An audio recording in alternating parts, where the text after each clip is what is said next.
Trial or no trial? Thanks for joining us. I'm Joshua McKee, and this is ENN Now. The long-awaited preliminary hearing for the founders of Epic Charter School is wrapped up, but there's no decision yet. ENN's Declan Buckner joins us in Tulsa with the details.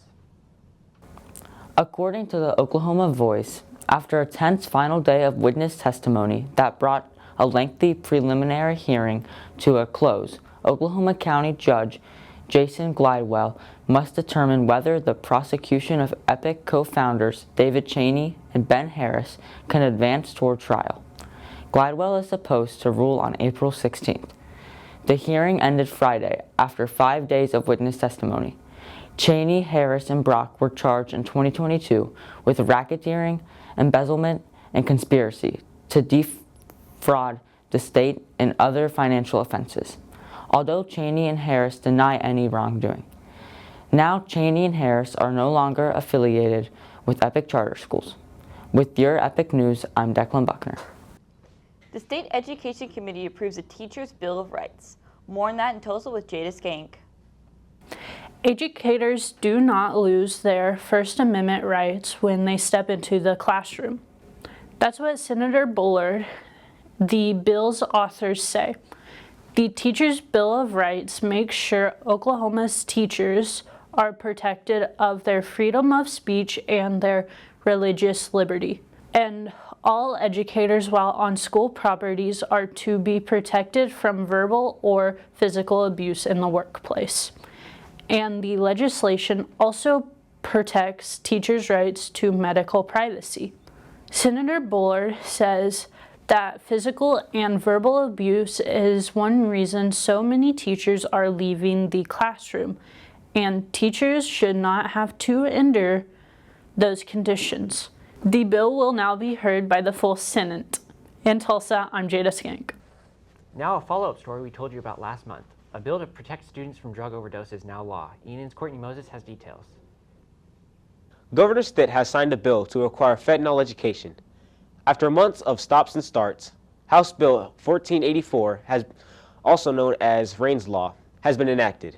The law was named in honor of Rain Reese, a Cameroon University student who passed away at 19 after unknowingly taking a pill laced with fentanyl. According to a House of Representatives press release, Rain's Law directs Oklahoma State Department of Education to adopt curriculum standards and resources regarding fentanyl abuse. This weekend brought news that the U.S. launched military strikes against Iran.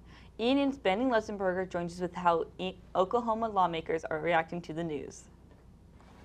In a statement, Oklahoma Senator James Lankford said the strikes are a response to the threat of Iran obtaining a nuclear weapon. In a more detailed Q&A with Oklahoma City television station KFOR, Lankford said Iran has been responsible for nearly 200 attacks on Americans in the region over the past 2 years. He said he isn't worried about this becoming a wider conflict because he believes Iran is already sponsoring attacks in the region. Lankford also said he is upset about the loss of life of U.S. service members and all loss of life that has occurred during this conflict. Firefighters from around the state have been working to contain massive wildfires. ENN's Trinity Mans joins us with an update on the fires.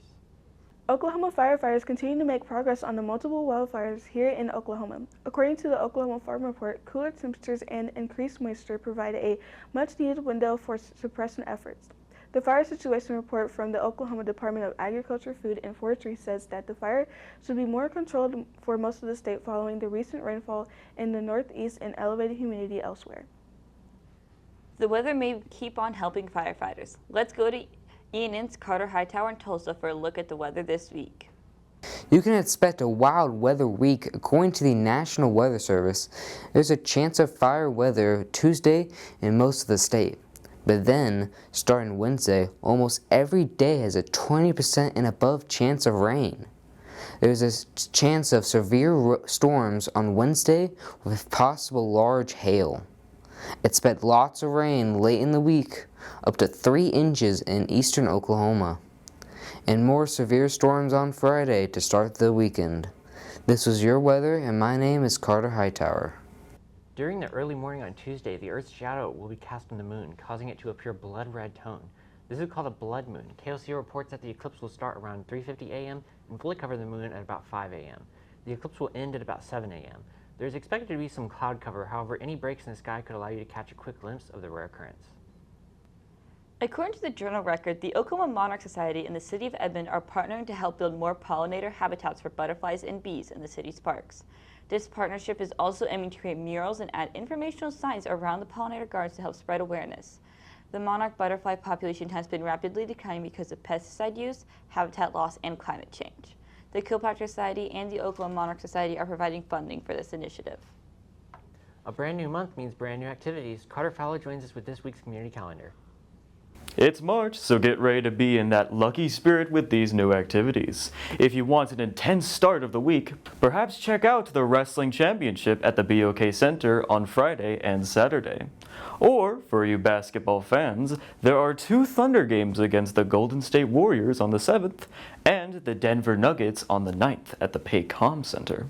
If you have a sweet tooth, maybe check out the Mustang Chocolate Festival on March 6th, where guests can sample a wide variety of irresistible chocolate desserts from multiple vendors. If you wish to learn more, go to thetravelok.com. And for you EPIC students and families, there's a field trip that you might not want to miss out on.